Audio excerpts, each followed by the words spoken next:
अपना लो। ईश्वर साथी मतलब आप मेरे गुरु बन जाओ। इसे कहते हैं जिद। यानी एक तरह से कह के भाई मैं अब पीछे अपने प्रण से नहीं हटूंगा।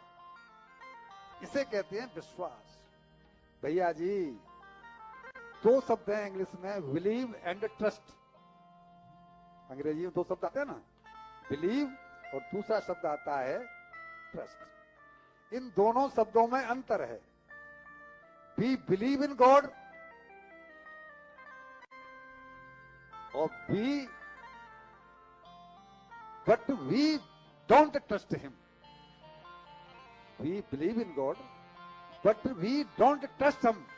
मैं उनमें विश्वास तो करता हूं लेकिन उनमें मेरा भरोसा नहीं। यही स्थिति हम में से 99% लोगों की है। भगवान के अस्तित्व को तो कोई नहीं नकार रहा है, लेकिन भगवान सर्वसमर्थ हैं।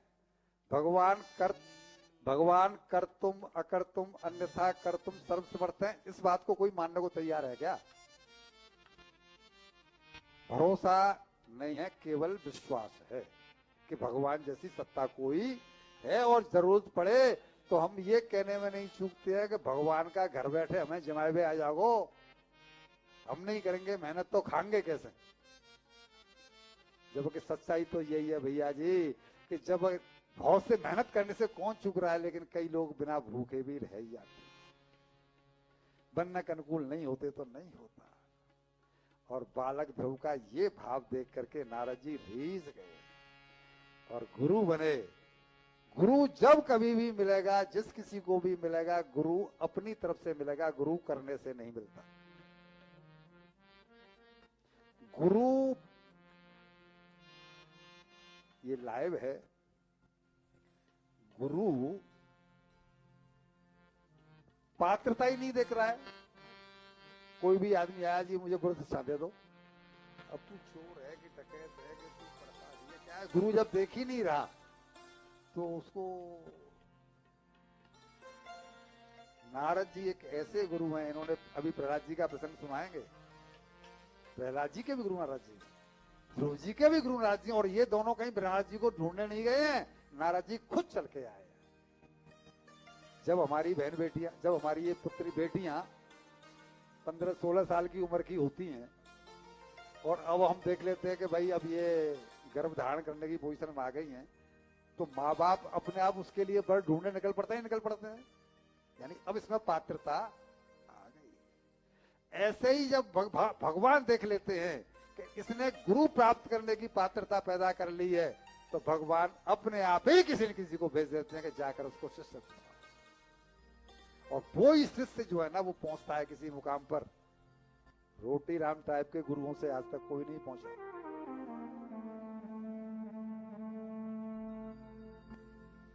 इन्होंने उनको मंत्र दिया है, धीमे धीमे धीमे धीमे बेटे, स्लो स्लो स्लो। इन्होंने उनको मंत्र दिया है। ये मंत्र जो है ना, इसे द्वादश मंत्र कहते हैं। ओम नमो भगवते वासुदेवाय। ये एक ऐसा मंत्र है जो जिसका जाप किया है ध्रुव जी ने, और ये मंत्र दे करके इनको भेजा है जिन्होंने वृंदावन की परिक्रमा की हो 84 कोस की। उन्होंने एक जगह जो है वृंदावन में वो ध्रुव टीला देखा होगा, जहां पर ध्रुव जी ने बैठ करके तपस्या की है।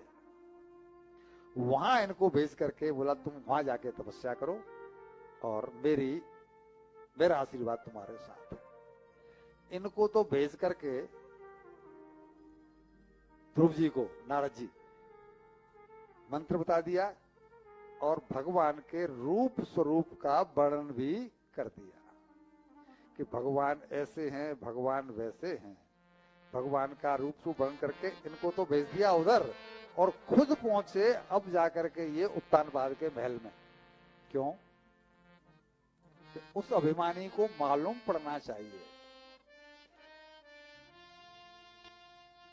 भगवान, हमने सुबह के सत्र, कल के सत्र में हमने कहा था कि भगवान कष्ट देते हैं जिससे कि अकल ठोकर इसलिए नहीं लगती कि हम गिर जाएं, ठोकर इसलिए लगती है कि हम संभल जाएं।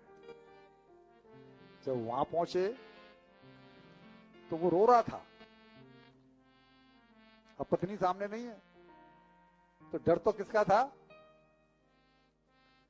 अब वो रो रहा था कि मेरे बेटे को निकाल तो दिया, और वो प्रण करके गया है कि मैं अगर भगवान को नहीं पा पाया तो लौट के नहीं आऊंगा, शरीर को वहीं छोड़ दूंगा। मेरे बच्चे का क्या हुआ होगा? मेरा बच्चा भूखा प्यासा कहीं शेर भालू तो नहीं खा गए, ऐसा तो नहीं हो गया, वैसा तो नहीं हो। उसके दिमाग में 50 बात चल रही। नारद जी पहुंचे, नारद जी का स्वागत किया और पूछा नारद जी ने कि क्या बात है राजन, तुम्हारे मुख पर उदासी क्यों है? तब उन्होंने बताया कि मैंने ये मुझसे भूल हो गई, मैंने उसकी माँ को तो पहले ही निकाल दिया था, आज मैंने अपने बेटे को भी देश निकाला दे दिया। मैं बहुत क्रूर हूँ, मेरे हृदय में दयालुता नाम की कोई चीज नहीं है। नारद जी, क्या हो रहा होगा मेरे बेटे का? तब नारद जी ने कहा कि तूने उसे अपनी गोद में नहीं बिठाया था ना, अब वो परमात्मा की गोद में बैठने की पात्रता प्राप्त करेगा। मैंने उसे आशीर्वाद दिया है, तू उसके नाम से नहीं जाना जाएगा, तेरे नाम से वो नहीं जाना जाएगा, बल्कि संसार में तू उसके नाम से जाएगा कि ये ध्रुव का पिता है।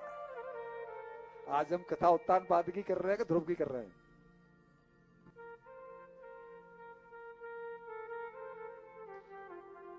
छोड़ दे तू इस डर को, इस डर को छोड़ दे। अब उसका कोई बाल बाका नहीं कर सकता, मैंने उसे आशीर्वाद दिया है। और उसके बाद में यहां लिखा है कि उत्तानपाद ने राजकाज में फिर दिलचस्पी नहीं ली, यही कह दिया, समझे नहीं कि मुझसे भूल हुई, मेरा बेटा सकुशल घर पे आ जाए, यही ऐसी। बाद में इनमें क्या हुआ भगवान जाने, लेकिन वहां ये लिखा है कि उत्तानपाद ने राजकाज में रुचि नहीं ली और वो इंतजार करते रहे, क्योंकि नारद जी बोल गए थे कि वो आएगा, भगवान की गोद में बैठेगा, तेरी गोद में अब नहीं बैठेगा, तो उसके नाम से जाना जाएगा। और यही हुआ कि ये उधर जब वहां पहुंचे, वो टीले पर, ध्रुव टीले जो है जहां पर, वहां पहुंच करके इन्होंने पहले ही संकल्प ले लिया, क्यों कि तन मन से लगी हुई थी। जब तक तन मन से नहीं लगी है तब तक ये सब झमेले हो रहे हैं। और पहले महीने में 3-3 रात्रि के अंतर से 3 दिन बाद, पहले महीने केवल फल खाते थे, जंगल में जो फल लगते हैं वो भी 3 दिन के बाद में। दूसरे महीने में 6-6 दिन के अंतर से सूखी घास या पत्ते खा करके भजन करते थे। कहीं कहीं तो प्रसंग ये आता है कि ये एक पैर पर खड़े होकर के इन्होंने भजन किया है, कहीं कहीं केवल पैर के अंगूठे पर खड़े होकर के भजन किया है। अलग अलग शास्त्रों में अलग अलग वर्णन मिलते हैं। दूसरे महीने में 6 दिन के अंतर पर और तीसरे महीने में 9-9 दिन के अंतर पर केवल जल पिया है। चौथे महीने में इन्होंने केवल 12-12 दिन के अंतर पर केवल श्वास ली है, यानी आज श्वास ले ली और अब 12